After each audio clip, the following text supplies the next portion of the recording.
Buenas tardes, compañeros. Me da mucho gusto volver a verlos acá en esta segunda sesión de la serie de charlas que tenemos con Mélenchon. Tendremos hoy la charla de Jean-Luc Mélenchon con el título Las revoluciones ciudadanas. Y para empezar, además de volver a agradecerles a todos ustedes su presencia, voy a agradecer la presencia de compañeros que nos acompañan hoy. Además de todos ustedes, está hoy presente Erika Vanessa del Castillo Ibarra, diputada federal por la delegación Gustavo Madero; Simei Olvera Bautista, diputada federal por el estado de Hidalgo. Gracias. Yadira Carmina Regalado, diputada federal por Nayarit. Y compañeros del Comité Ejecutivo Estatal de Morena en la Ciudad de México, la secretaria de Diversidad Sexual, Irazú Díaz de la Cruz. Gracias. Remberto Rodríguez, el encargado de formación política y a quien debemos este evento que estamos pasando el día de hoy. Muchas gracias, Remberto. Cedo la palabra al Fisgón. Yo seré brevísimo. Todos ustedes escucharon ayer la primera parte de la charla. Es verdaderamente un lujo tener a un intelectual de esta talla con nosotros haciendo política, ¿no? Es decir, realmente lo que estamos viendo es la filosofía aplicada en el mejor sentido de la palabra. Y pues los dejo solos con Jean-Luc Mélenchon.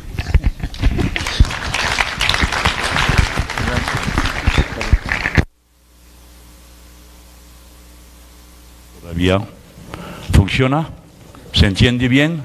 ¿Hasta el fondo? Bien. Gracias a ustedes todos por su presencia. Algunos se asustaron, ¿no? Desde ayer. Es tan largo, disculpe. No soy un genio. Los genios son capaces de resumir en algunas palabras cosa tan complicada. Hago lo que puedo, como ustedes todos, en la vida, que hacer otro.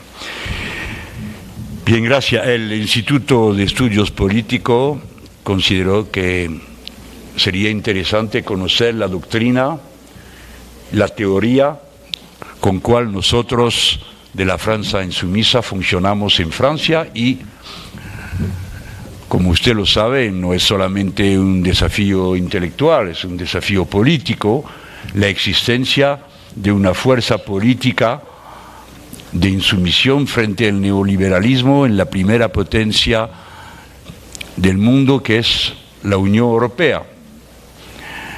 La verdad es que vivimos un momento muy difícil porque somos, como decir en castellano duro, arrancados. No queda nada de nosotros. En Italia, en donde hubo el Partido Comunista el más potente del mundo occidental, no queda nada de nosotros, ni en Hungría, ni en Polonia, ni en Chequia, ni en Eslovaquia. Lo que se llamaba antes la izquierda, es decir, principalmente la izquierda socialdemócrata, fue totalmente absorbada por el neoliberalismo. Así que hoy día el gobierno de la principal potencia económica de la Unión Europea, es decir, la República Federal de Alemania, es gobernada conjuntamente entre la derecha y el Partido Socialdemócrata, y esto tiene una significación muy amplia. Como ustedes lo saben, cuando desaparece la alternativa política, desaparece también la alternativa intelectual, la vista sobre el mundo, la alternativa de filosofía, de vista al mundo. Somos en este momento, yo no quiero esconderlo, muy difícil. Y no sé cómo vamos esta vez salir de esto sin guerra. No hay que creer que el mundo es en paz de siempre y que Europa va a quedarse tranquila siempre. No. Muchísimas veces hemos visto que son en las antiguas cicatrices que se abren de nuevo la nueva blessura. ¿Blessure? Sí, heridas. ¿Ah?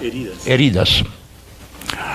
Bien, no quiero ser triste ni pesimista, pero confrontarse a la realidad es la mejor manera de descubrir dónde pasar, para evitar y para retornar la situación. Es en este contexto que hemos elaborado la teoría de la era del pueblo y su consecuencia, la revolución ciudadana, y presentó ayer el cuerpo central de esta teoría. Pero tengo que decir que es una teoría evolucionando, no es un dogma. ¿Un dogma? Un dogma. Es una forma evolucionando. Y que venga todas las contribuciones para comprender de manera más fina lo que tenemos que comprender. Y yo no quiero dañar de ninguna manera a sus propios diálogos internos. Entonces tengo que precisarlo antes. Yo no sé nada de sus diálogos internos, yo no sé nada. Entonces cuando hablo digo mi punto de vista, el de un francés, y lo digo de manera humilde, porque nosotros los europeos tenemos hoy día más a aprender de ustedes en América del Sur, que es el único lugar en el mundo en donde se formulan alternativas concretas, políticas y gubernamentales al neoliberalismo. Aquí y en ninguna otra parte del mundo. Es lástima de ver la arrogancia, el eurocentrismo, la indiferencia que hay tantas veces considerando América del Sur. Para mí es una tristeza. Yo aprendí todo y renoveló toda la teoría y mis prácticas examinando lo que estaba ocurriendo en Argentina, en Uruguay, en Venezuela, en Brasil, y ahora vengo a México no solamente para hacer conferencia, porque me lo han pedido, sino para aprender. Yo quiero ver cómo funciona esta cuarta transformación, que es una forma de revolución ciudadana si nos referimos a la teoría. No sé cómo funciona y voy a estudiarlo. Yo quiero decir todo esto antes que todo. No soy un profesor. Es un buen trabajo ser profesor. Yo no soy un profesor. Soy un alumno de la vida. Y os propongo talleres para comprender. Valen lo que valen. No son dogma. No son verdades proclamadas del cielo. Ayer hemos visto que vivimos en una era nueva. Era nueva, eso se puede decir siempre, todo es nuevo, cada generación es un nuevo pueblo, cada año es nuevo. Una era nueva la hemos definido con características concretas, diciendo, es una era nueva geológica y se llama el antropoceno. Eso es un término científico del Prix Nobel de Química, Paul Crutzen, y ahora es el término que usa la compañía, se llama así, la Sociedad Internacional de Geografía. El antropoceno es un momento de los ciclos de la vida en el planeta en donde la presencia humana determina la forma geológica. Nosotros, monos desnudos, transportamos más piedras, más arena, que todos los ríos del mundo, todo el viento del mundo. Eso es una realidad. Y lo definí explicando que aparecía en el antropoceno cuerpos en las capas de roca nuevos. ¿Cuáles son esos cuerpos? El uranio de los ensayos nucleares al aire libre y el plástico que no existía antes. Es para decir, no voy a hacer de nuevo la conferencia, pero tenemos características y debemos buscar las características concretas para decir es nuevo y con esta novedad tenemos que trabajar. Y hay que estudiar la novedad y no satisfacerse de verla salir, estudiarla. Primero, novedad geológica. Segundo punto, novedad civilizacional. Es decir, la humanidad vive hoy día, 80% de los seres humanos, en ciudades. Usó el término, somos homo urbanus. Después del homo sapiens es el homo urbanus. Esta forma, esta especie de ser humano es totalmente determinado por su modo de existencia, porque el ser humano, su característica es que él elige lo que es él mismo. Esto lo sabemos desde el inicio del humanismo. Cada uno su fe, pero lo que sabemos es que somos los únicos que nos autoconstruimos culturalmente. Entonces, un nuevo momento físicamente descrito como vivir en ciudad. ¿Qué implica? Es que vivimos todos en redes colectivas y dependemos todos de las redes colectivas para sobrevivir. Es un hecho totalmente nuevo en la historia larga de la humanidad. Usted tiene que recordarse que el 99% de la vida de la humanidad se desarrolló haciendo caza y de cueillette. Recogiendo. ¿Ok? Recolectando. Ah ben, il faut... alors attends, maintenant je me suis paumé du coup. Depender de redes colectivo es un hecho nuevo, a tal punto que no podemos vivir sin agua, ¿no? ¿Verdad? De siempre, pero hoy día sin agua, el agua sale del grifo, ¿no? Sin energía, eso también se produce colectivamente, etcétera, etcétera. Tercero punto, el hecho nuevo es antropológico, es decir, cómo cambió el modo de vida de la gente hasta el punto en cual llegamos hoy día.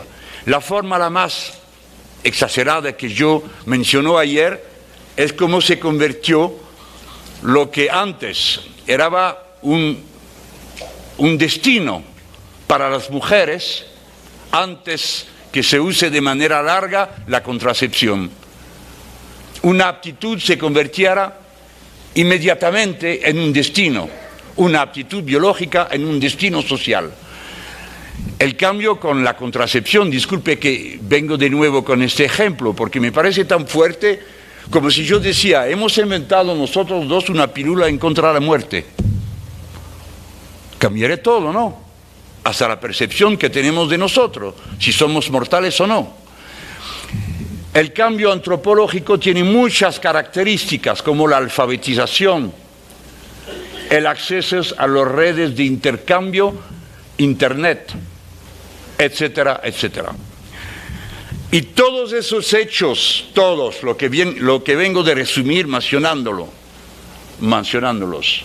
resulta de un hecho, la multiplicación enorme del nombre de los seres humanos, que hemos pasado 200.000 años antes que surge el primer millar de seres humanos y que después de 10 años en 10 años se amplificó hasta el punto que somos hoy día 7 millares y vamos al 10. Yo nací en un mundo donde había 2, somos al 7. Ustedes van a conocer el mundo a 10. Mecánicamente, aumenta la predación sobre la naturaleza. Eso se entiende sin que necesita ser un muy gran intelectual. Pero cuando la relación a la naturaleza y a sus propios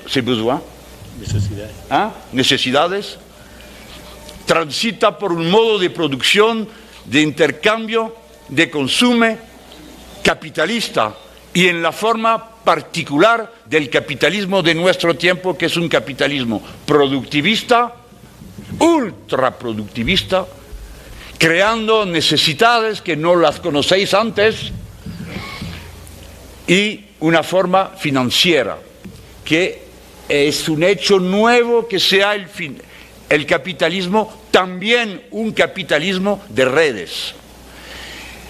Esa tela de la red del capitalismo de nuestro tiempo une cada uno de nosotros con las tarjetas, los cheques, y al final todo esto son bits en la tela universal.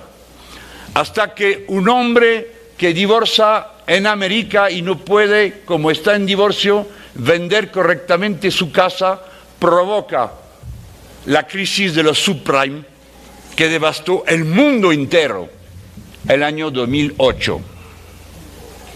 Esta ultradependencia es una característica totalmente nueva. Antes teníamos únicamente crisis, como los describían los marxistas, crisis de surproducción, rebajando el nivel de los salarios y elevando el nivel de la producción. Hoy día tenemos las crisis sistémicas, es decir, que depende de un hecho a un punto de la tela y que va a toda la tela. Sabemos hoy día, que las condiciones de una nueva crisis mayor se reúnen, lo sabemos ya. ¿Y qué hacemos, por favor? Nada. Porque el sistema capitalista de nuestro tiempo es incapaz de pensar o actuar de una manera que integra una palabra, una consigna que es la más importante para nosotros, es decir, el interés general. También que sea el interés general del capitalismo. La dinámica específica de esta forma de capitalismo es una negación más fuerte que antes de las formas colectivas, cualquier sean, de funcionamiento de la sociedad. Bien, la extensión del número de los seres humanos en la historia pasada se constató, cada vez que doblaba la población mundial, cambiaba algo en las técnicas, en la manera de vivir. Así, en el Neolítico, años 50.000 años antes de la Era Común, cambió el modo de producción, inventaron la agricultura, y esto cambió todo, etcétera, etcétera. Y nosotros también. Pero como los cambios tan fuerte como inventar la agricultura, eso somos capaces de verlo, pero hoy día somos dentro de la realidad y actuamos como si no había estos cambios mayores. Nos parece natural usar de esto. Por favor, esto no existía hace 20 años. Y nuestra vida hoy día es mucho organizado alrededor de esta cosa tan pequeña. Y no somos capaces de usarla con lo que sabíamos en el pasado. Si usted le pide a su abuelo o a su abuela qué piensa del amor, te puede aprender algo.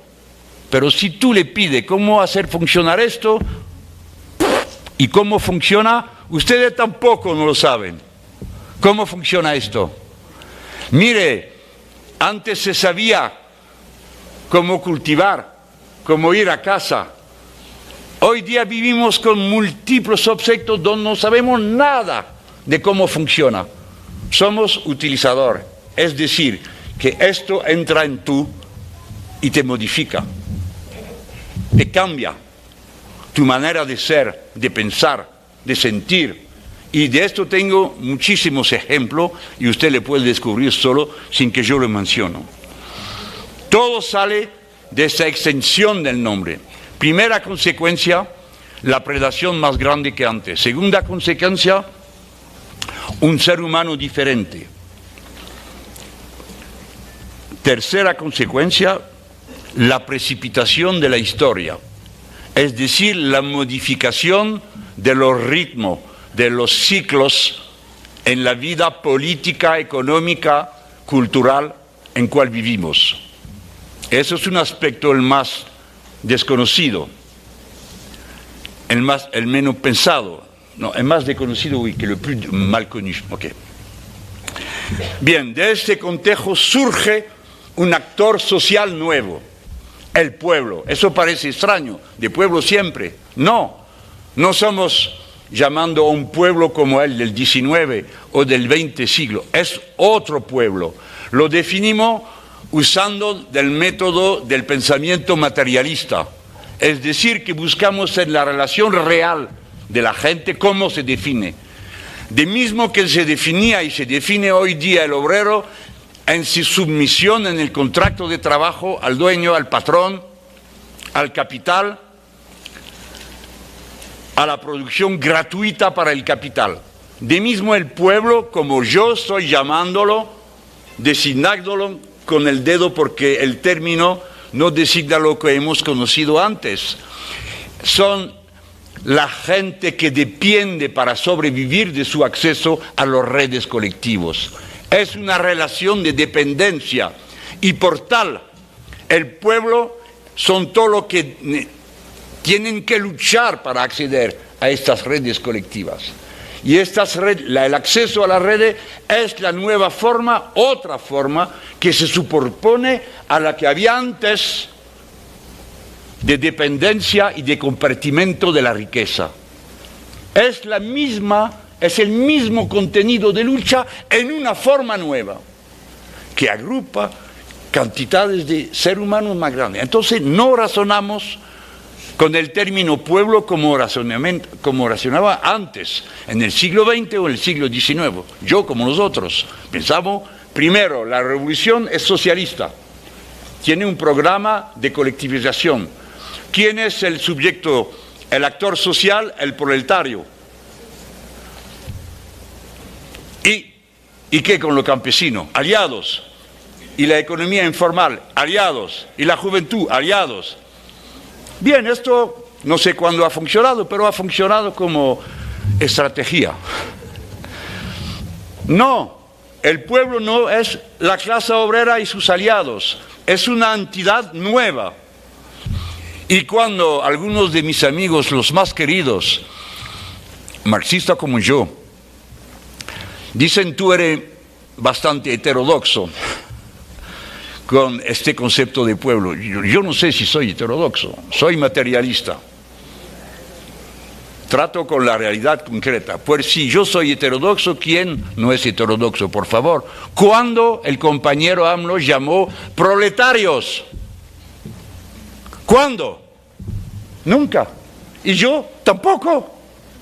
Llamó a la gente, al pueblo, y yo sé, como usted sabe, que es una mano. Usted lo sabe todo, porque tenéis dos, al mínimo. O una vez es bueno. Y el pueblo también, usted sabe lo que es.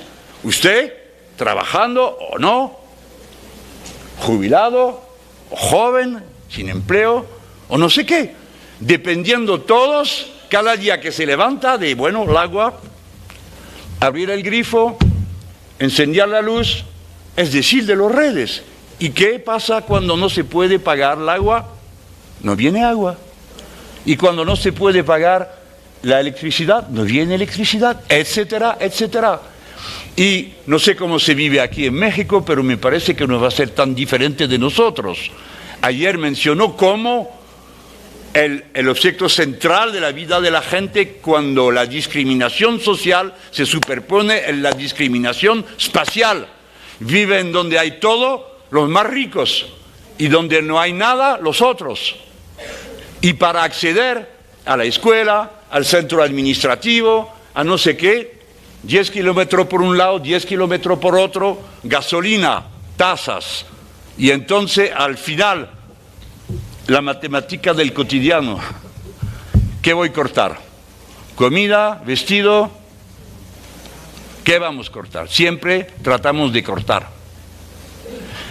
Yo creo que estos ejemplos permiten ver cómo surge en una lucha común, en una esperanza al inicio común, el pueblo como actor social de este hecho. Y esto contiene mucho porque quiere decir accedamos a los bienes comunes, porque agua es un bien común, aire es un bien común. Y entonces, no solamente, eso también es nuevo, vamos a luchar para acceder, pero vamos a luchar para proteccionar los bienes comunes, porque el capitalismo está saqueándolos. Y como hay aceleración de la historia con la aumentación de los seres humanos, aumentando la predación, aumentando la surface del mercado, entonces se precipita la historia y dicen los científicos que nos dejan 12 años para cambiar el modo de producción, si no vamos a la catástrofe climática. Yo no soy capaz de decir si es verdad o no. Yo no soy capaz, pero ellos son científicos y nos los dicen, es una alerta, ¿no? ¿Y qué hacemos? Como el otro, nada. Hasta que el presidente de la potencia, la más grande del mundo, el señor Trump, dice que no es verdad. Bien. Entonces, si hay este actor social nuevo, él va a entrar en una tarea que surge regularmente en la vida de la sociedad. Es cuando la sociedad, su forma institucional, su forma de organización, es incapaz de integrar la novedad y los desafíos nuevos. Un desafío nuevo es, por ejemplo, el cambio climático o el nivel de competencia, de inteligencia del pueblo, que no quiere ser manejado como marioneta. Son capaces de estudiar, comprender, leer, participar y quieren, porque ellos comprenden dónde están, dónde ocurren las cosas, la más importante. Eso es lo que yo califico de desafío para una sociedad. No son solamente los desafíos materiales, son también los desafíos intelectuales. Entonces ocurre cuando se bloquea una sociedad, revoluciones, y hay siempre. Y es una forma, como decir, natural de la vida de la sociedad, porque ocurre como en su propia vida, momento en no queremos cambiar. Y de fuerza hay que cambiar. Usted puede decir, yo no quiero del smartphone.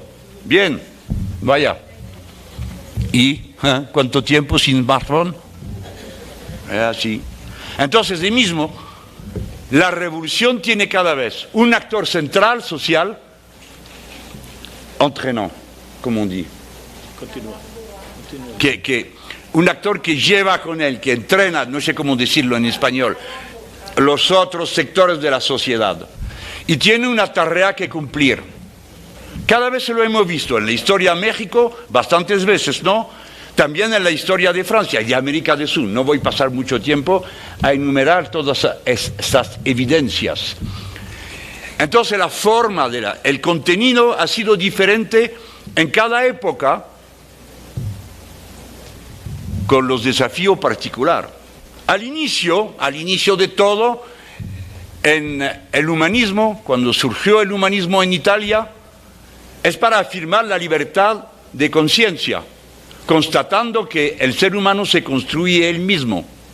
Eso es un libro de Pic de la Mirandole, de la dignidad del hombre. Es considerado como el texto inicial del humanismo. Y esta idea de la libertad de conciencia y que somos nuestros propios autores fue una idea totalmente revolucionaria. Hasta el final, las luces, la filosofía de las luces en Europa entera y después la gran revolución francesa, imponiendo el poder popular, su legitimidad y su consigna libertad, igualdad, fraternidad, que se puede compartir con cualquier ser humano. La revolución ciudadana es la revolución del nuevo actor, el pueblo, y tiene sus características, integrando las tareas de las antiguas revoluciones, que sean la del humanismo, de la libertad de conciencia, de la libertad política y de la igualdad social proclamada por el socialismo. Lo integra, pero no se resume a esto. Integra un otro parámetro que modifica totalmente el campo de la acción de esta revolución. Es la protección del único ecosistema en cual es posible la vida humana. Entonces no es un criterio de más, es el criterio que cambia todos los otros criterios. La libertad no tiene el mismo sentido si tú tienes que pararte en tal o tal consume, porque si tú persigues esos consumes vas a destruir a todo. La fraternidad el uso del bien común no se formula de misma manera. Yo me recuerdo el tiempo, en mi generación, en donde se confundía el progreso con el desarrollo de la producción. Eso no puede ser el paradigma contemporáneo. No puede ser, porque si hacemos esto, volvemos a la lógica productivista, no cambiamos nada y vamos a la catástrofe. Entonces, la revolución ciudadana integra las tareas de los antiguos programas en forma nueva, teniendo en cuenta este parámetro central, la protección del ecosistema compatible con la vida humana. Y de esto resulta una consigna política concreta. Hoy día somos el campo que tiene la bandera del interés general. El interés general humano. Antes, cuando yo era un jovencito como este allá, luchando por el socialismo, cada vez que alguien decía interés general, había otro que decía es el interés del capital. Queriendo decir que las ideas dominantes son las de las clases dominantes. Eso es verdad. Eso es verdad. Pero hoy día sabemos que el interés general humano no puede defenderlo el capitalismo. Eso no es un hecho ideológico, es un hecho concreto. Concretamente, hay un único ecosistema compatible con la vida humana. Concretamente, somos semejantes. Si yo puedo respirar, tú también. Si yo no puedo, tú tampoco.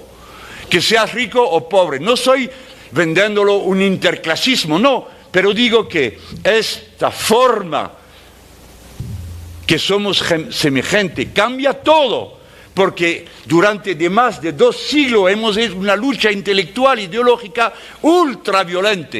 Ellos decían que nuestra forma de organización del poder, de nuestra concepción política basada sobre la igualdad, es un acto de violencia contra la naturaleza, porque en la naturaleza no hay ninguna igualdad, decían. Pero cuando se da esta prueba que somos semejantes, es una victoria total. Y de esto viene que hay un interés general humano. Olvide un segundo a quién va este interés general. Va a todos. Nosotros tenemos estas banderas. Eso es la consigna central de la revolución ciudadana, la con cual trabajamos cada caso de lucha. ¿De qué sirve esta lucha al interés general? ¿De qué no sirve? Etcétera. Eso es un resumen de la plaza específica de la revolución ciudadana como forma particular, momento particular de los ciclos de revolución y de su actor. Pero eso se tiene en una misma cosa. Hay revolución ciudadana, necesidad de revolución ciudadana, porque hay un nuevo actor, el pueblo, como le he definido, y porque hay que dar una respuesta, no una respuesta concreta, a 2 hechos concretos. Primero, la catástrofe ecológica que está adelantándose, y segundo, la catástrofe que genera el capitalismo de nuestro tiempo, no solamente porque es productivista y entretiene la catástrofe ecológica, pero que también contiene en él mismo el riesgo de un fracaso total. Lo que hemos visto en 2008 no es nada frente de lo que vamos a ver ahora. La masa financiera sin contrapartida material en el mundo creció de una manera gigante entre 2008 y hoy día. La deuda privada, que es la más importante, no se deje usted de alucinar con la deuda pública. La deuda pública no es nada, es un juego de escritura. Bueno, no voy a demostrarlo hoy día, porque si no, mañana nos levantamos acá. Bien, pero la deuda privada, de esta nunca hablan. Es 2 o 3 veces más importante que la deuda pública en el mundo. Y esta puede fracasarse en un día, porque están todos juntos, uno a otra. Eso se llama titrización de las deudas. Te vende deuda de a esta, compartiéndola en pedacitos y te lo vende con papel. Y al final, si esta señora allá tiene un problema, usted el mismo. Eso es el capitalismo de nuestra época. Bien, entonces la revolución ciudadana es una respuesta a hechos concretos. Pero hay que comprender que una revolución no es únicamente su forma paroxística, cuando surge un evento gigante, violento o no sé qué. Una revolución, como la vida ella misma, es un proceso. Entonces, la respuesta ya está andando en el mundo entero. Hoy día tiene una forma muy particular. La juventud cada viernes sale a calle en Europa para defender el clima. Por favor, el clima. El clima. Usted de mi generación, ¿no? No se podía imaginar que vamos a luchar para que lluvia o para el clima. Pero nueva conciencia, ya viene la respuesta y ustedes todos, los que están esperando niños o nietos, todos pensamos al futuro integrando estos problemas ecológicos. Entonces, esta respuesta tiene forma muy particular, vamos a examinarla rápidamente. ¿Por qué llamamos esto una revolución? Hay que ser precisos, si no es romantismo sin significación. Romantismo muy importante, pero en política se puede morir de un exceso de romantismo en la lucha. Hay que ser realista. ¿Por qué lo llamamos revolución? Porque es un cambio fundamental. Primero, en el orden institucional, para elevar el nivel de capacidad de intervención popular en la decisión colectiva. El nivel es más alto, con formas institucionales nuevas. Por ejemplo, el referéndum de revocación que inventaron algunos estados en los Estados Unidos, que aplicaron en Venezuela. Eso es una forma que permite la estabilización de las instituciones, porque no podemos vivir en una revolución de barricada permanente. Tenemos que vivir en un marco estable. Pero en este marco tenemos que manejar la posibilidad siempre al pueblo surgir en la escena pública para decir, de esto ya basta. Entonces son los referéndums de iniciativas ciudadanas para abolir leyes, para proponer leyes y para revocar los electos, que sea un consejero municipal o el presidente de la República. Eso parece muy peligroso, ¿eh? No hay ningún peligro con la democracia, señores y señoras. Al final el pueblo es capaz de comprender lo que es bien para él o no. Y si pensamos otra cosa, ya basta, no somos lo que somos. No somos fundamentalmente demócratas. Fundamentalmente. No decimos que el pueblo tiene siempre razón, no. La democracia es una manera de decidir. No te impone creer que es bien después. Tú aceptas el orden, la ley, la mayoría, pero te queda el derecho a contestarlo hasta el último día. Es de esta manera que libertad se combina con razón. Al final, esta libertad, esta democracia, este cambio institucional es lo que permite, y por qué permite el cambio, y lo llamamos revolución. Segundo, es una revolución en el orden jurídico, es decir, de las leyes, de las reglas. ¿Por qué? Porque cambiamos la jerarquía de las normas. Hoy día culmina la competición.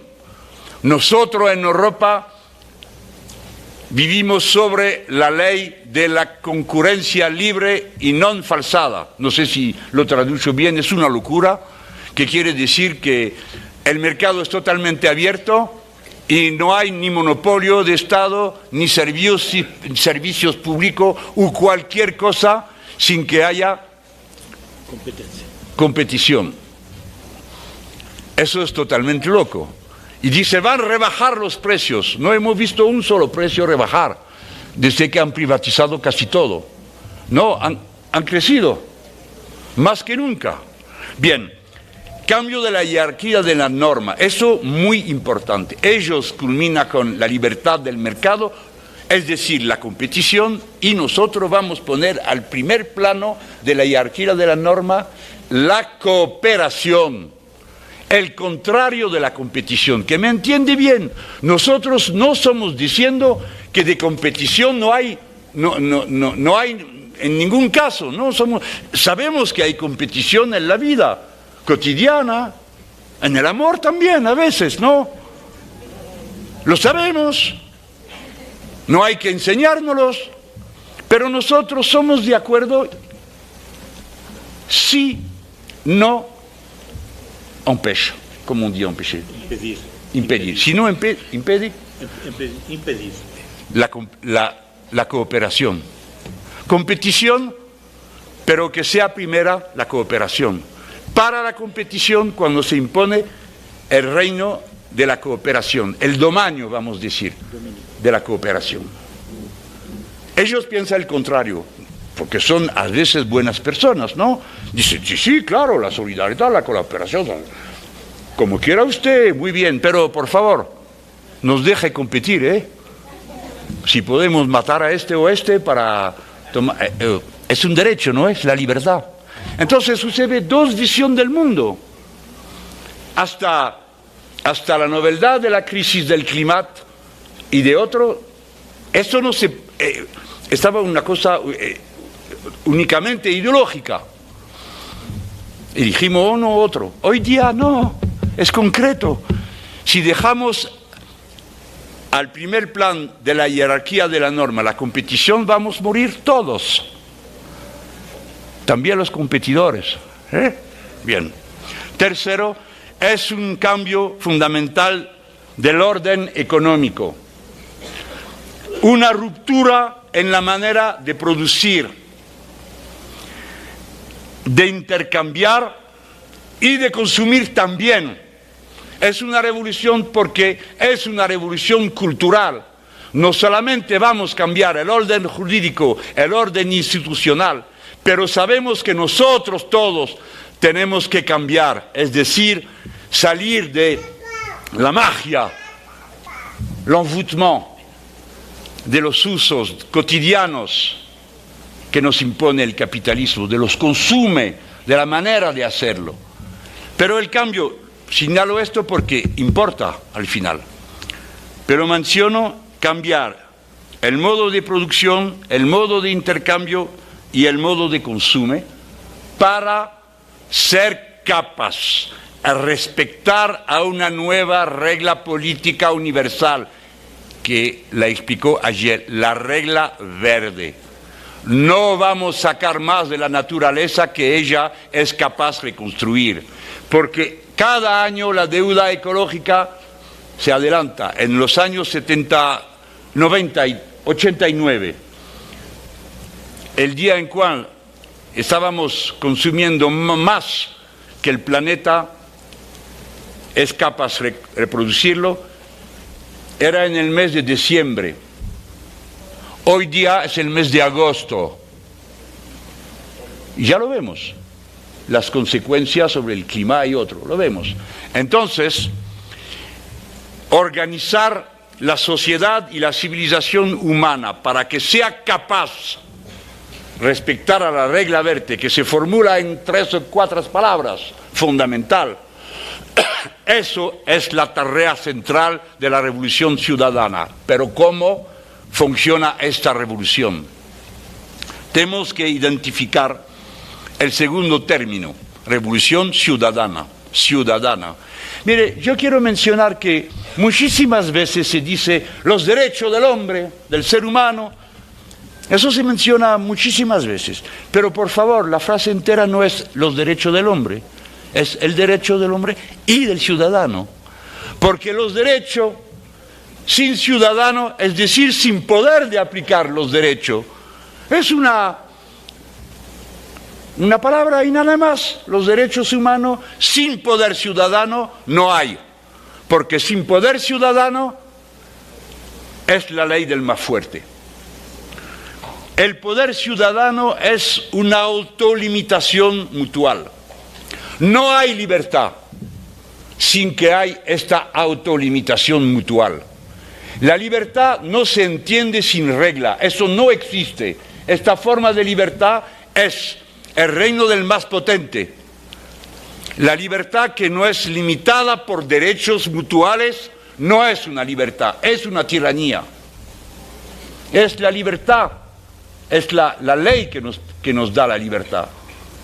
No es un estatuto de vaciedad, de vacuidad. ¿Eso se dice en español? Bueno, es un neologismo melanchonista. Entonces, al inicio, al fondo, miren ustedes, lo que yo quiero demostrar es que esta forma de revolución es enraizada en el ser humano. ¿Por qué? Nosotros nos llamamos insumisos.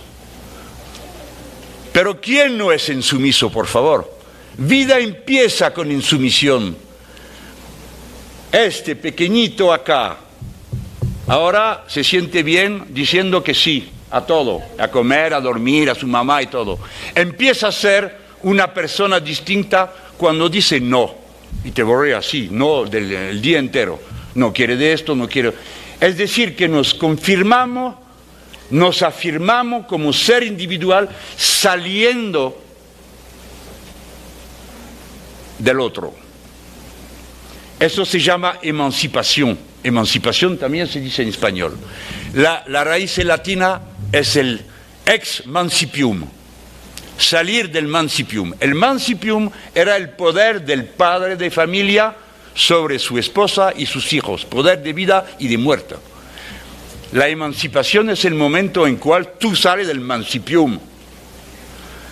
El mancipium te sigue tu vida entera, es por eso que es un concepto filosófico, salir de lo que te domina, de tus pasiones, de tus usos, de tus prejuicios, de tu obscurantismo personal, superstición y otras. Es decir, la insumisión, la voluntad de autocontrol, autodominarse, autogobernarse, es un hecho totalmente enraizado en el ser humano del inicio. Por esto es que es tan fuerte e irrepresible, porque lo que queremos para nosotros no podemos cumplirlo si no somos con los otros. Entonces, el autocontrol, la autodeterminación, que ayer dio el ejemplo tan importante de la propiedad para sí mismo, eso parece natural, hasta que surge el tema del aborto. Y entonces en este caso parece que, bueno, convicción personal, yo no me mezclo de esto. Pero por favor, eso es una libertad que se debe reconocer a las mujeres, porque si no, no pertenece el cuerpo de la mujer ni a su esposo, ni a sus hijos, ni a nadie. Eso lo comprendemos. Después que con su fe religiosa dice que no, eso lo hace como quiera, pues es una libertad. No somos por el aborto, no, somos por la libertad. ¿Por qué elijo ese ejemplo? Porque es el que habla el más fuerte, que te pega y te obliga a reflexionar, porque tú eres una buena persona y quieres el bien de los otros. ¿Cuál es el buen punto de vista? El del interés general. Es por esto que saco este ejemplo, que usted no piense que estoy provocando porque soy un nativo francés, afrancesado hasta... No, porque es lo que nos obliga a reflexionar al más profundo de lo que significa la libertad y el autocontrol, la autoorganización, el autogobierno. Entonces, este control, gobierno de su vida, no lo puede cumplir sin que haya una ciudadanía, es decir, la participación a la elaboración de las reglas que se impone a todos y a todas. Y para que esto fue posible, es decir, primero, tener control a su propia vida. Segundo, tener control, capacidad de participación a la decisión colectiva. Hay una tercera condición, que la sociedad en misma sea libre. Y para que ella sea libre, es decir, que ella también sale del mancipium que viene del exterior. Es decir, el imperio, el abandono de soberanía nacional, porque la soberanía nacional es la condición de la soberanía del pueblo, y la soberanía del pueblo es la condición de la ciudadanía, y la ciudadanía es la condición de la libertad íntima personal. Eso se tiene en una misma bloque de pensamiento, de sistema, de teoría. Eso es la revolución ciudadana en su contenido último, es decir, que sus objetivos últimos van con su forma. La revolución es ciudadana, el actor es el ciudadano, el objetivo es la ciudadanía. Eso es la característica. La cuarta transformación me parece pertenecer a estas categorías de revolución, en una forma particular. Yo no soy capaz de escribirle cada forma y cómo es la forma última, no la conozco. Vamos a verla surgir de las tentativas en los pueblos, en las naciones, y al final, hoy día somos capaces de reparar, identificar algunos momentos comunes que han tenido todas las revoluciones ciudadanas que hemos conocido en los 10 años pasados, los 20 años pasados. Bien, pero antes de ver esto, mire, este poder sobre usted mismo, este poder sobre la sociedad, este poder sobre la nación, existe. ¿Quién lo tiene? Existe. Este mundo no funciona sin regla. Hay reglas, algunos lo han enunciado. El neoliberalismo no surge como un hecho de la naturaleza económica, son leyes, reglas, confrontamientos sociales, perdido para nosotros. ¿Quién tiene este poder? Tenemos que identificar y comprender cómo funciona hoy día, no en la forma de antes. El capitalismo de nuestra época es un capitalismo de contenido diferente de las épocas anteriores. Y todas las formas anteriores del capitalismo están incluidas en el nuevo capitalismo financiero. El capitalismo financiarizado es la característica de nuestra época, con una forma de concentración increíble. Voy a dar 1 o 2 cifras, no mucho, para ilustrar lo que quiero decir. Primero, la financiarización. ¿Qué quiere decir? Que cuando hay más masa financiera en circulación que de bienes materiales correspondientes, y que todo se negocia en la era financiera. En los años 70 y 10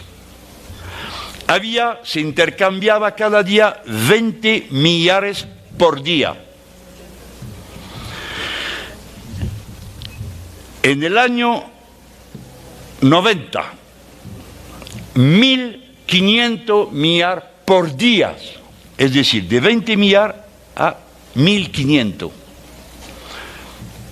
Y en 2006, 5.000 millares por día. Y los intercambios reales, es decir, la cosa que tú compras y que tú compras, la comes o no sé qué, tu vestido, las cosas reales, no financieras, 1000 veces menos que esta masa financiera. ¿Ok? Es decir, que hay una burbuja así, y el contenido real, esto.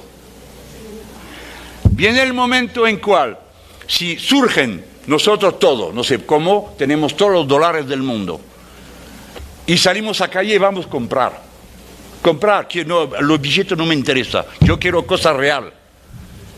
Ocurriría una superinflación gigante, en cual la inflación tradicional de Argentina es una burla, una broma. Esto es lo que tiene miedo más que todo el imperio, que se pare el intercambio en el mundo con los dólares, porque en un día el imperio rebajará a menos que nada, con una ultrainflación. Es por esto que la última garantía que tienen son sus fuerzas armadas y su capacidad de imponer de fuerza a los pueblos que persiguen participar en el orden del mundo que ellos dominan. No es porque están malos, son malos, No es porque son perversos, lo son también. Algunos, vamos a decir, algunos. Porque es un efecto de sistema, no tiene otra actitud posible que esta. Y por esto el señor Trump no es irracional. Tiene un comportamiento muy irracional. Es decir, dar miedo a todo el mundo. Demostrar que es capaz de entrar en guerra en cualquier lugar del mundo, contra cualquier persona, cualquier Estado. Esto es su sistema y también es racional intentar reconstruir una base productiva en América del Norte. Yo pienso que es imposible al nivel de circulación de los dólares actual, pero su actitud es totalmente racional. Bien, el poder de cambiar su vida íntima, el poder de cambiar las reglas de la sociedad, el problema, cambiar las reglas de las naciones ella misma, alguien lo tiene. Lo que tienen el poder en esta masa financiera, y que son muy pocos, muy pocos. 1% de la población mundial tiene tanta riqueza que el 99%. 62 personas tienen tanto más que 50% de la humanidad. En mi país, 7 personas tienen tanto más que el 50%. Esa inigualdad crece en el mundo. Y como son ellos que mandan, forman la ley que permite que eso se desarrolle sin fin. Porque es la ley que cuando tú tienes poder, quieres más. Y ellos quieren siempre más. ¿Y qué pasa después? No es su problema, porque ellos nos dicen, pero usted también, levántese por favor la mañana, hay que ir a trabajar duro, por favor, caerse un poco, no llorar siempre, bla, bla, bla, bla, bla, bla, bla. Productividad, modernidad, competitividad, bla, bla, bla, bla, bla. Es un sistema ideológico de maintenancia de la gente en la vergüenza de el deuda sobre su persona y la tristeza. ¿Por qué menciono la tristeza? No voy a quedarme 2 horas en la tristeza. Mire, cuando surgió el Renacimiento y el humanismo, la primera conclusión fue que había un humanismo cívico. Si pensamos si no hay orden divino en la política, entonces necesitamos, si no hay orden divino en tu vida, si no hay en la ciudad, entonces no estamos cumpliendo un plan y no tenemos que funcionar siempre como culpable de algo. Disculpe si molesto un daño a su fe. Hablo como un francés. Entonces, las primeras cosas que surgieron al siglo VI en mi país es Rabelais, que tenía una alegría siempre, porque es una maravilla vivir, porque hay tanta belleza, tanta cosa que hacer, tanta ocasión de rey, hasta que decía él, Rabelais, reír es el propio del hombre. Reír. ¿Ah? Reír, no reír, reír. Y esto lo descubrimos después con Baruch Spinoza, diciendo la diferencia entre ellos y nos es que nosotros amamos ser contentos y ellos aman ser tristes. No sé si es verdad, pero todo eso para decir que la fianza en sí es el inicio del proceso de emancipación y de insumisión. Fianza en sí mismo. Confianza. ¿En quoi? Confianza. ¿Confianza? Allons-y por confianza. Hemos examinado en varios países cómo se desarrollaban esta forma de revolución ciudadana. Ustedes tienen que... Bueno, soy capaz de enunciar algunas cosas ahora bastante firmes. para decir que esto integra la teoría general. Primero, que debemos discernir lo que llamo los estados del pueblo. Para simplificar, usted conoce el agua, ¿no? ¿Verdad? El agua es una combinación de átomos. En una forma el agua es un líquido. La misma agua puede ser sólido, hielo, firme, y puede ser gas, vapor. Entonces, el mismo cuerpo tiene tres formas diferentes de ser, y no es una diferencia mínima, son fundamental. El pueblo de mismo, al inicio, es la multitud. La gente, pasan, bajan, cruzan no nos encontramos, nos cruzamos en la vida cotidiana. Es la multitud de destino, de ocupación, eso es la primera forma. Segunda forma, el pueblo, es decir, la multitud actuando políticamente. Y cuando digo políticamente es pidiendo algo común. No sé, agua por el barrio. ¿Quién es en el barrio? No sabemos. Puede ser que hay un rico, no sé qué hacer en ese barrio, pero y tantas otras personas diferentes. Pero todas se federan, se agrupan para pedir agua corriente al grifo. Es un ejemplo, pero usted ve que hay muchísimos de estos casos. El momento en cuando sube el papel ciudadano, nosotros todos tenemos un interés general en este momento, es esto. Segunda fase. Tercera fase, el pueblo es mismo ciudadano. Es decir, tiene el gobierno, gobierna y ha inventado su forma particular para hacer perseguir este dominio. Esto es un poco abstracto, pero permite ver los momentos políticos en el evento revolucionario. Y también en el evento de la Revolución Ciudadana hay fases. La conocemos hoy día. Primera fase, destituyente. Y esa es la fase la más importante porque es el inicio de la insumisión, el inicio de la emancipación. Es cuando se dice que se vayan todos, no lo soportamos más, corruptos, inútil, ineficaz, ladrones, fuera. Eso ocurrió, la consigna esta, que se vayan todos, en Argentina, en Ecuador, después también en varios países, con una formulación diferente, pero de poco. Esta etapa pasó, cruzó el mar Atlántico, el océano Atlántico, hasta el Magreb, y se hicieron con esta consigna revolución que se llamaban al inicio árabe. No, lo llamaran los periodistas árabe, porque había árabe. Árabe. Pero ellos no se definían como árabes, se definían como personas que querían buenos sueldos, escuelas para todos, salud para todos, es decir, que se definían como seres humanos y no por su particularidad étnica o religiosa.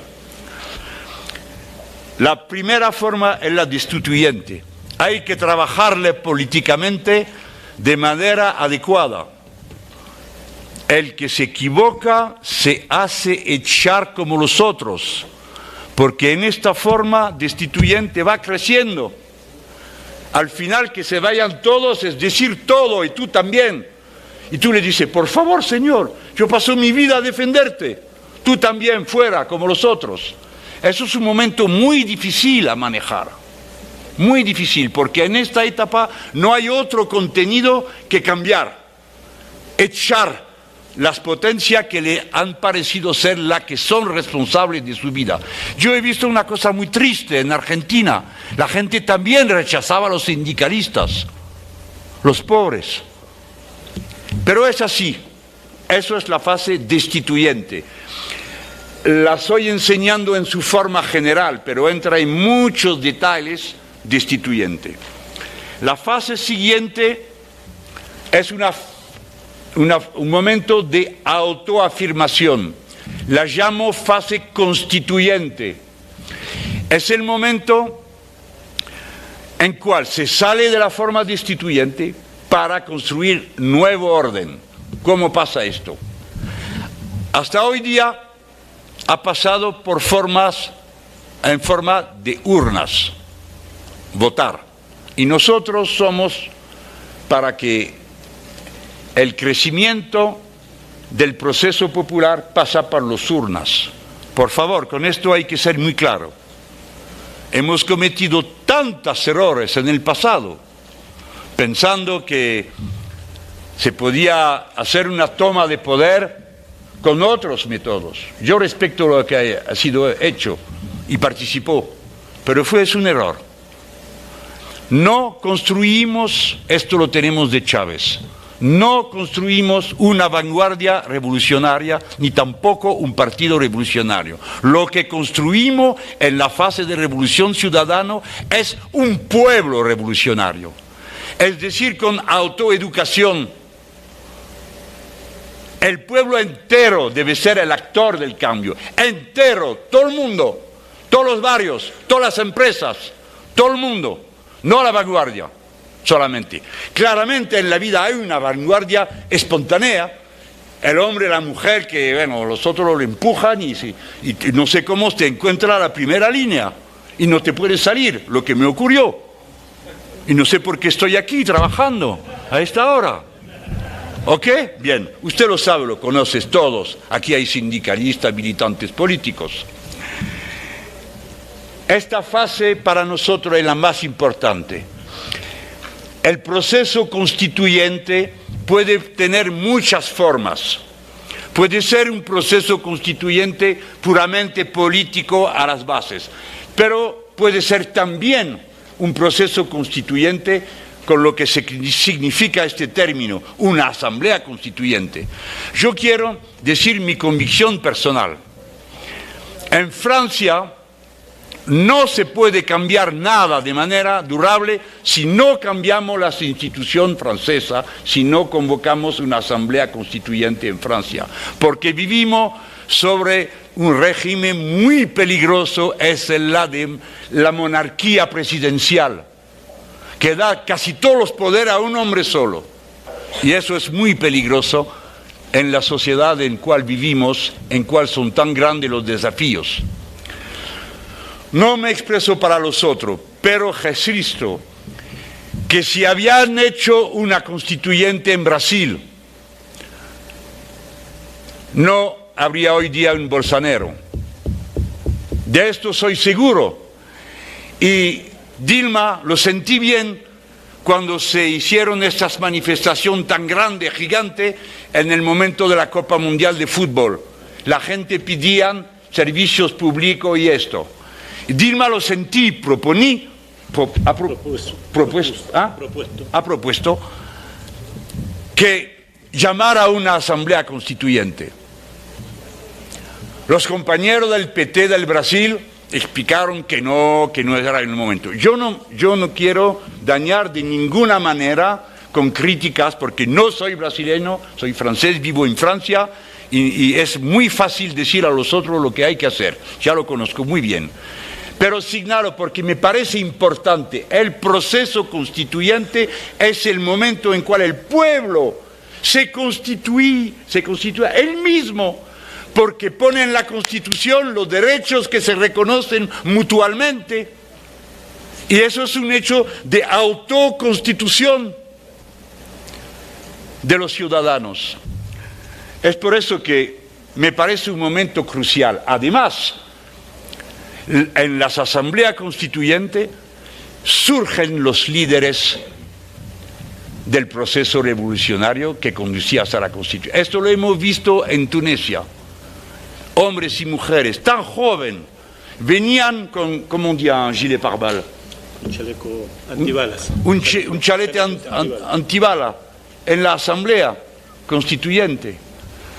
Había amenaza siempre. Y es la fuerza de estas amenazas construyó nuevos dirigentes. Yo tengo un amigo maravilloso. Una noche duraba la constituyente, porque los islamistas no querían que salga algo de esta constituyente. Tenían susto, se asustaban de que la constitución de Tunisia sea la más adelantada de todo el mundo oriental, integrando la laicidad del Estado como la conocemos nosotros, mexicanos y franceses. Se asustaban mucho de esto. Uno dice a mi compañero, y dice, tú,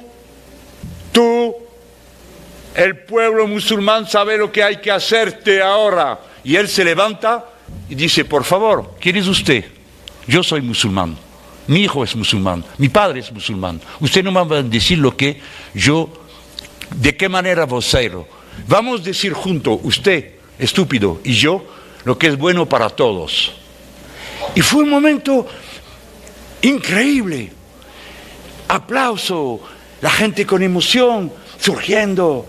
Y la Constitución fue a arreglarlo. Lo que estoy contando es un hecho que ocurrió, no lo estoy inventando ahora. Es decir, el proceso constituyente hace surgir los líderes de este momento. Es la autoproducción de los líderes. Hoy día los líderes vienen de otros niveles de procesos constituyentes, que es el proceso constituyente popular.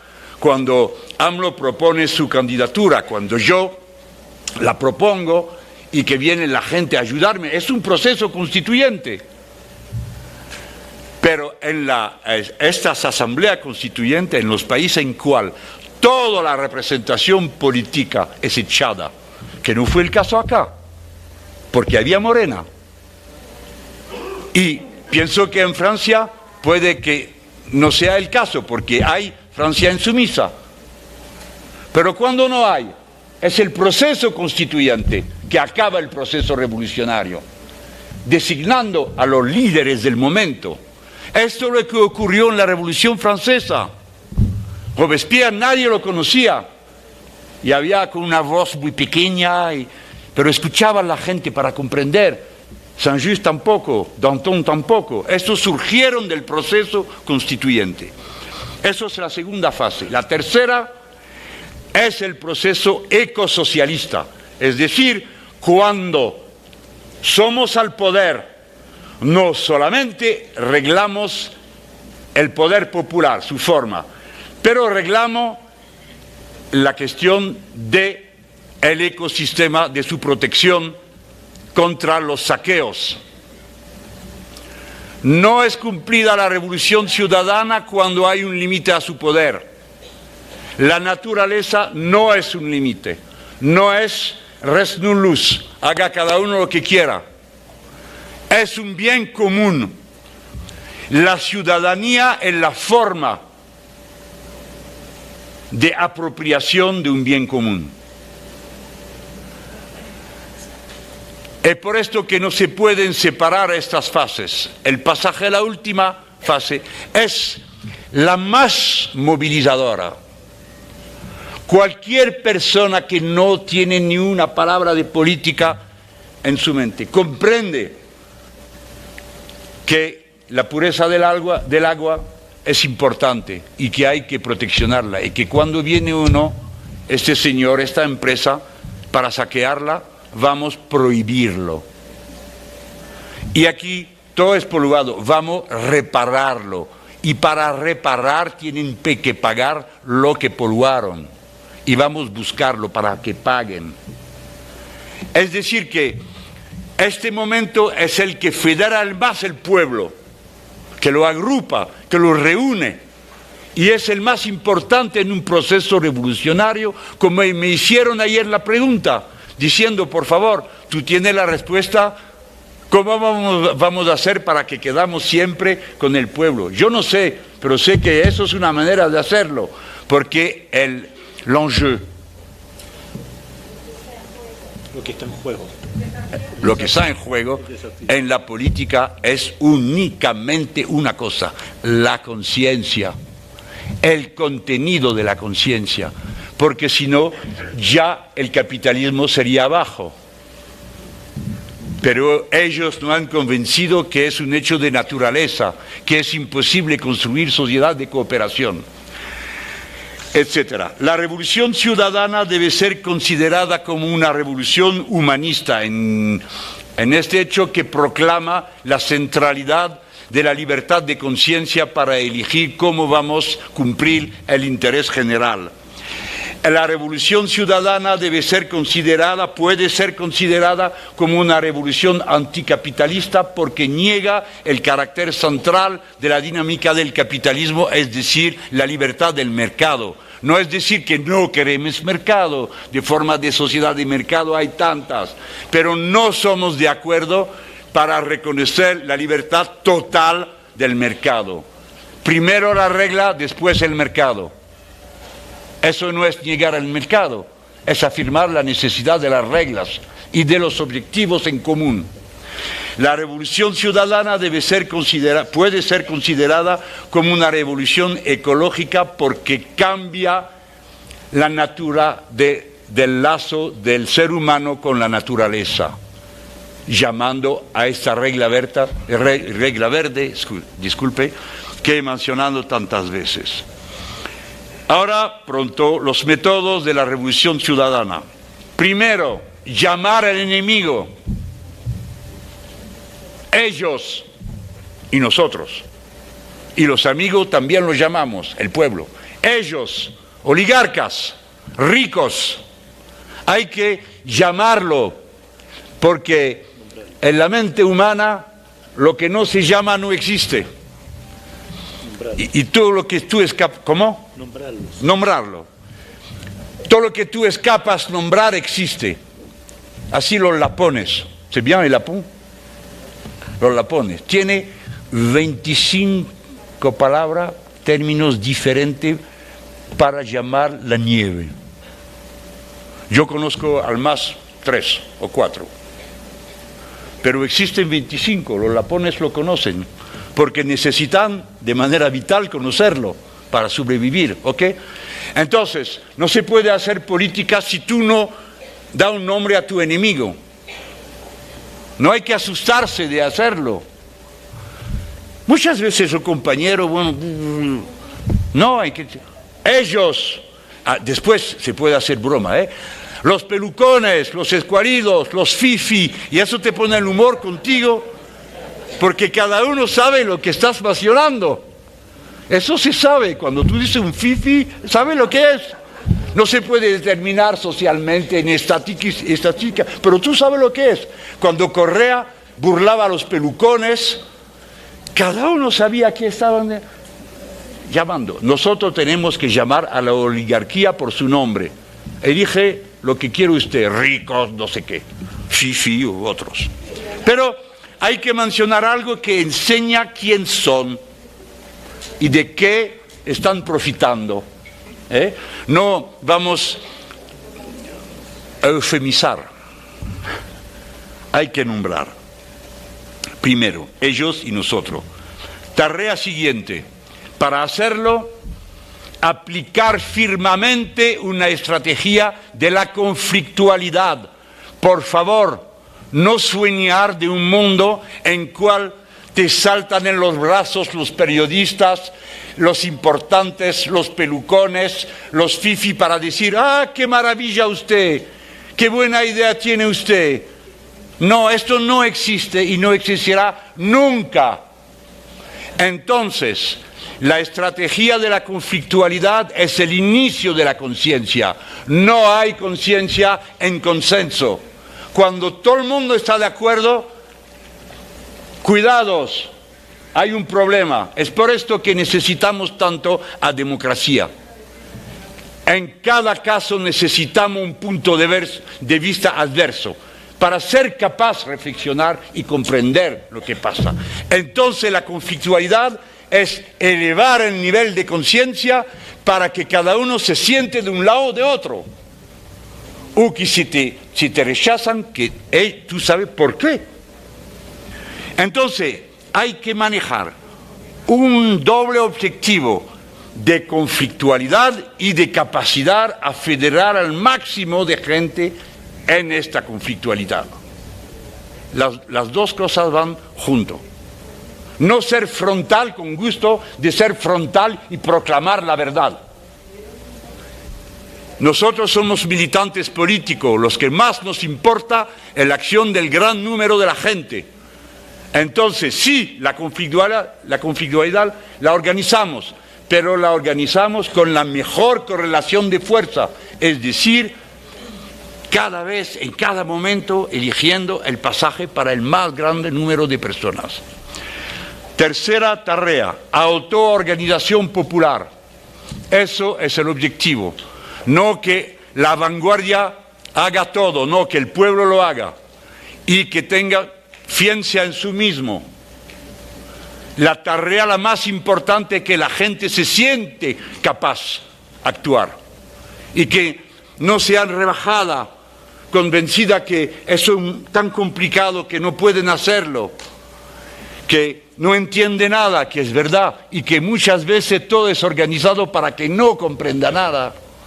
En mi país se hizo una constitución europea que tenía frases en un cuaderno así, con frases de 10 líneas, incomprensible. La cosa la más fácil que yo hacía en los meetings era saber la constitución y leer. La gente se pusieron a reír, como si fuera una broma.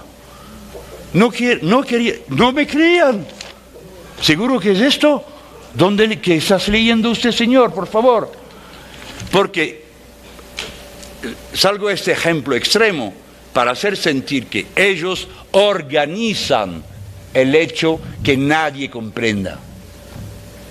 Miren, no sé si es en México de mismo. En Francia, vos dan cada día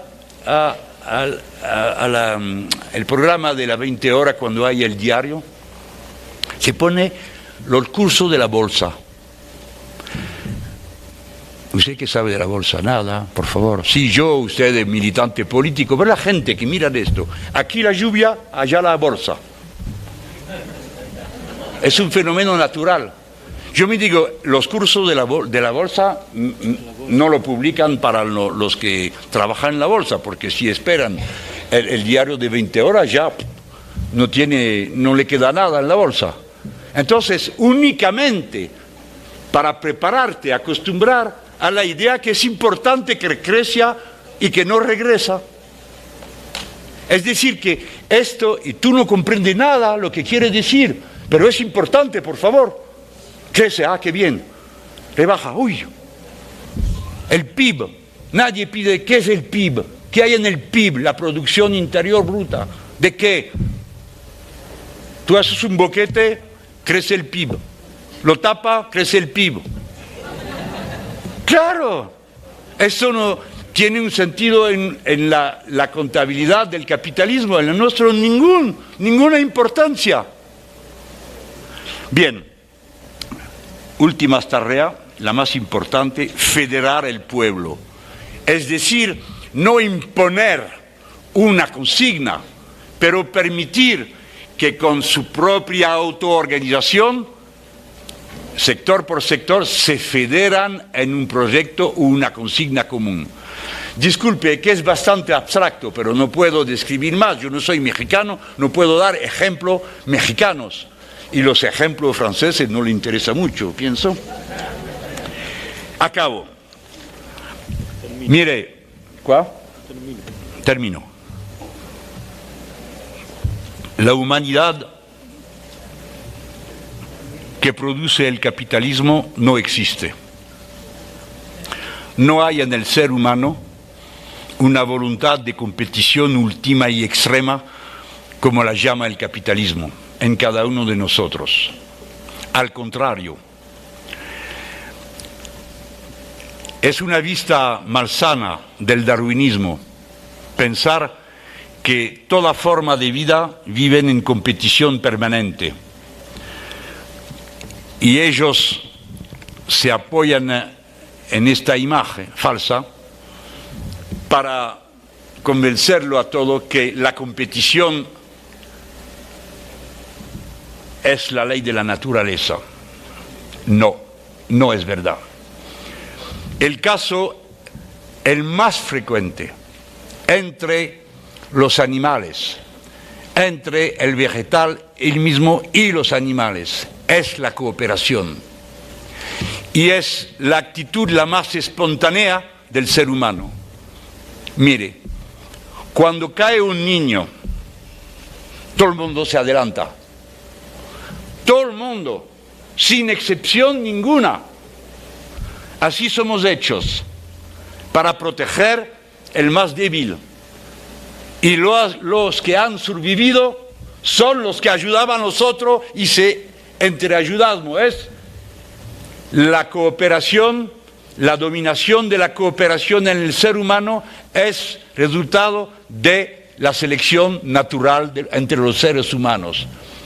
Recuérdese que el 99%, como yo lo menciono ya, de la vida de la humanidad fue en caza y cueillette. Recolección, esto. Entonces son miles de siglos ayudándose, proteccionándose. En el Museo del Hombre en París hay una reproducción de una muy vieja tumba, no sé de cuántos años, 10.000 años, 20.000 años antes de la era común. Y es el esqueleto de una señora.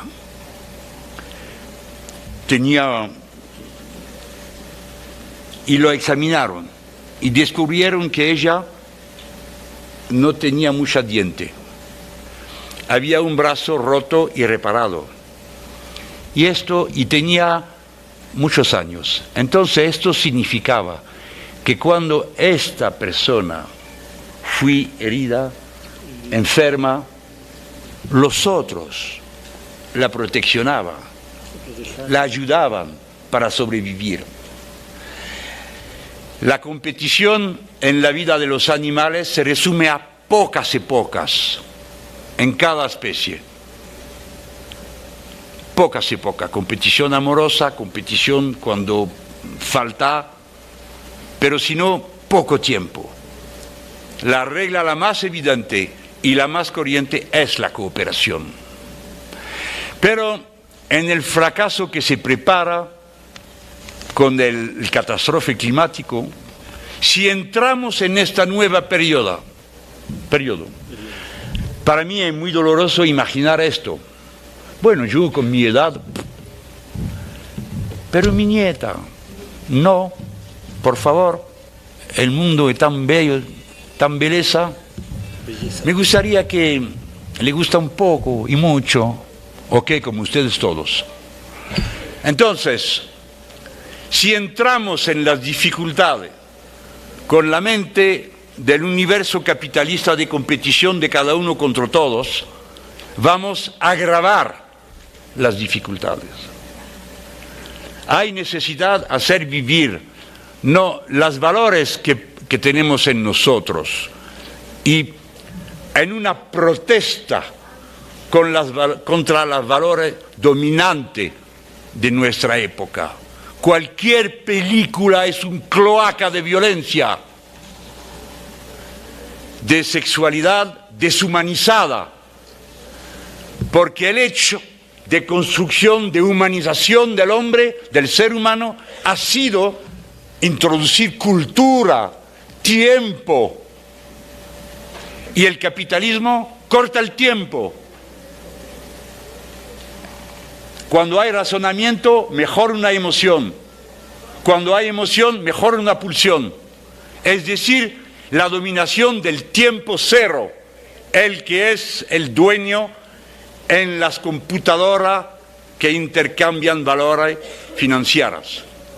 El tiempo dominante es el tiempo del sistema dominante, pero el tiempo humano es su acuerdo, su armonía con los ciclos de la naturaleza, y a comenzar por su propia naturaleza, su cuerpo, su desarrollo personal. Como hecho físico, claramente, y también como hecho cultural. Que no dejamos reducir la persona humana al momento del consumo. Eso es más importante para nosotros. No somos solamente un movimiento político, somos un movimiento cultural, somos un movimiento filosófico. Tenemos en nosotros otra vista de la vida y este mundo podrido lo rechazamos y tenemos que asumir esto, enseñarlo. La vida política no se resume a consignas políticas, no se resume a programas políticos. Fundamentalmente es un discurso filosófico de cultura.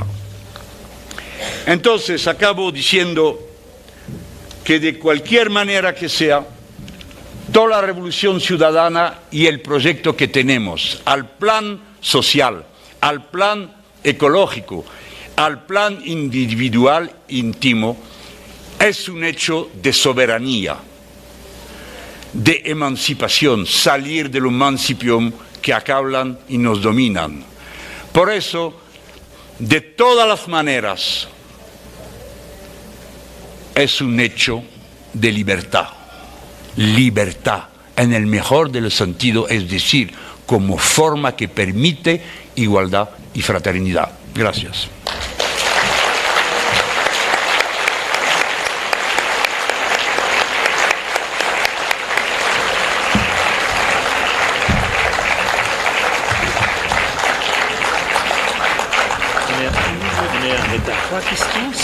Comme tu veux. Como quiera. Compañeros, ¿están de acuerdo en que hagamos 6 preguntas, 3 hombres, 3 mujeres? Les pido que se formen, por favor. A ver. No. A ver,